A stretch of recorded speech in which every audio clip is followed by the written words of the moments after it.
recently had a chance to look at a book. I've talked to this gentleman in the past, by the way, and I've read his other books, too. This one's called China Jewel. His name is Thomas Holliday. He joins us this morning on your hometown station, 1430 WNAV. Good morning, Tom. Good morning. Hey, thanks for taking a couple minutes to call in this morning and chat about your latest offering. This time, I got to tell you, Tom, I've had a rough time with this because I've looked at this map and I cannot find River Sunday. I have no idea where it is. Well, you know, I had somebody talk to me the other day about the Nanticoke Indians and the Nanticoke River that I make up in my books too, and quite frankly, they're really not there. But if you take a spot right in the middle of the eastern shore of Maryland, you could probably find a town that's a lot like River Sunday and a river that's a lot like the Nanticoke. Okay. Hey, Tom, how many books have you written in this series so far? 6. 6 of them. China Jewel is my latest, okay, I think my best. Yeah, it is terrific. I remember, I think I read Slave Graves or something not long ago. We talked about that in the past, I believe. Was that one? That's right. Yeah, that was my first. And you know, these books take a long time to write. At least the way I do it. They're kind of developed over years. Some of them started back when I was at Johns Hopkins in the writing seminars, and they kind of meld together over the years and come out finally in an adventure story. Okay. Well, China Jewel, a book about a ship called the Peregrine, and right. This is very close to like the Pride of Baltimore, or something like that. If somebody wants to visualize this, you've got it exactly. As a matter of fact, it's developed from some research I did on a ship a lot like the Pride, which was built in St. Michael's, Maryland, and actually made records in the Pacific trade and was mentioned in 2 years before the mast, the Dana book years ago. That was a great book. I remember reading that. Now, this book concentrated on the ship, and the ship has been built as a replica of the a ship that was back in, the 1830s, 1840s, around that time. Right. And they're going to race this thing. That's the idea, right?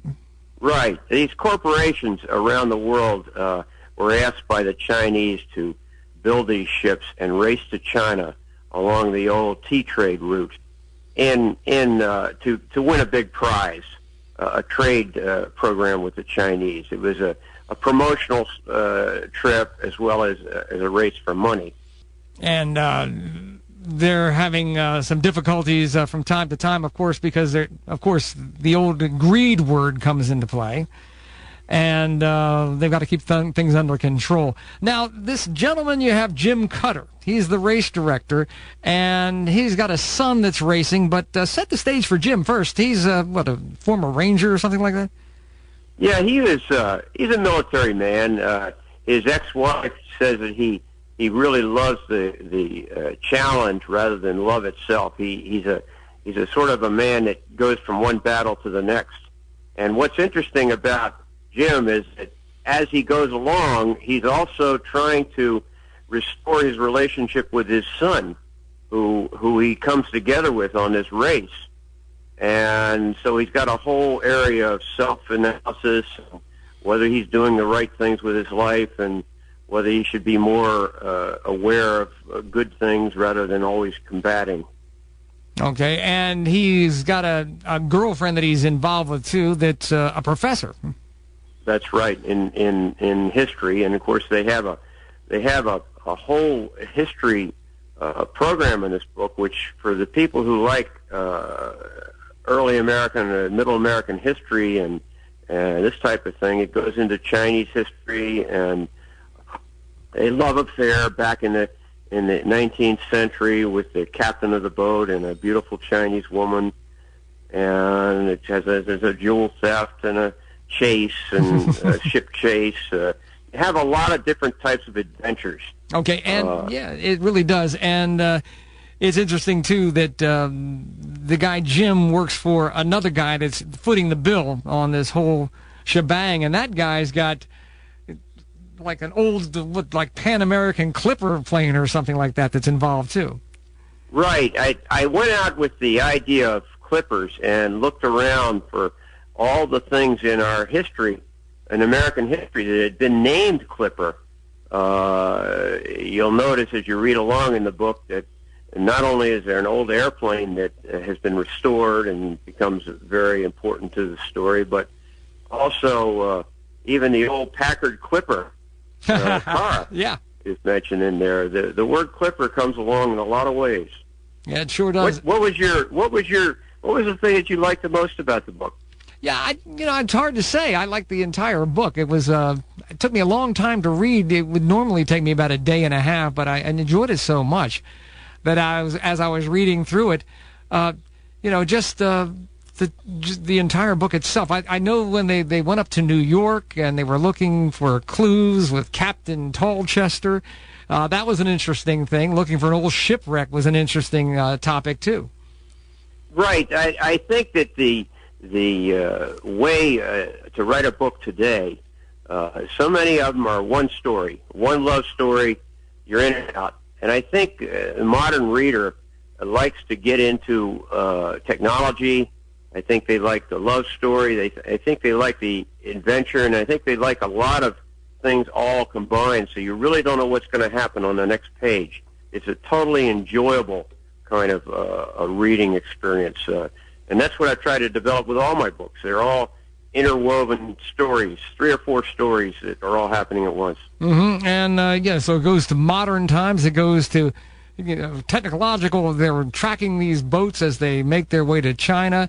And then when they keeps on going back to River Sunday and the guys like Jolly and all those people that build the boats. What'd you think of Jolly? He's a character. He was great. He was knew all about the art of building these ships and things. It was a terrific read.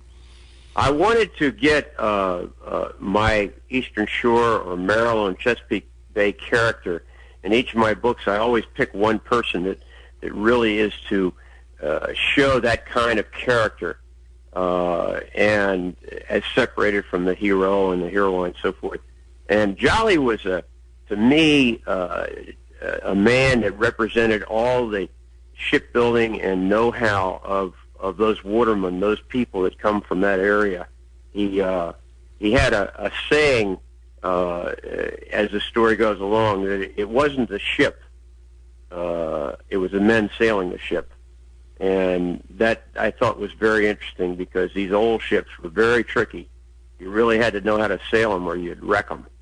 And he had this saying that the real thing in history and perhaps in life was the men, not so much the machine. That's right. That was kind of interesting. Okay, we don't have much more time before we've got to move ahead, but how do we get a copy of this book? Well, what I've tried to do this time with this book and with all my books is look at the current marketplace, and quite frankly, a lot of people buy ebooks. My books are all available on all the major ebook sites. But I've also opened stores and worked with people who really like my type of writing. And down in Maryland, I've got a couple of stores that have been very kind to me in working with me on developing a readership.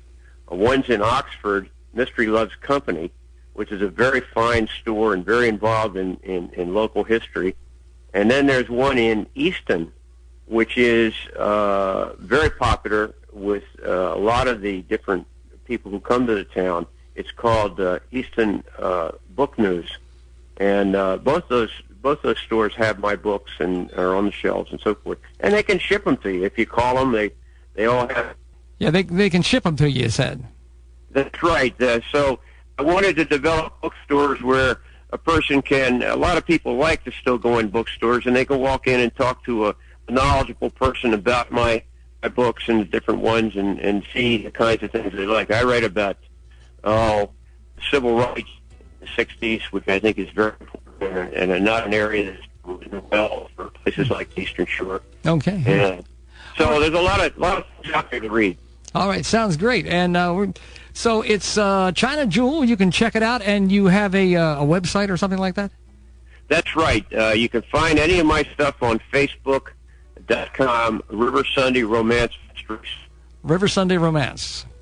Yes, sir. Right on Facebook. Okay, Tom. Well, a pleasure as always. I look forward to your next book. What's it going to be?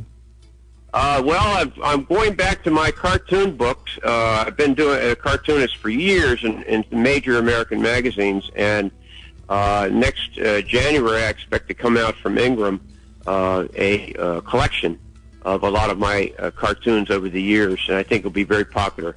All right. Well, we will look forward to talking to you about that too. Hey, Tom, a pleasure as always. So you're going down to Southern Maryland this weekend, I guess. I live in Southern Maryland. You're going to go down there and do a little fishing? Probably not. Just probably work on the farm. Oh, that would be wonderful. Okay. I love that area. I'm very jealous. Okay. Hey, use the wind. Don't let it use you, Tom. All right, my friend. All right. Take care now. Yes, sir, and thank you. You bet. That's Thomas Holliday, the book China Jewel on 1430 wnav from the fictional town of River Sunday, which is in the middle of the Eastern Shore somewhere. And what a place it is. We're going to get a look at this weather bug forecast.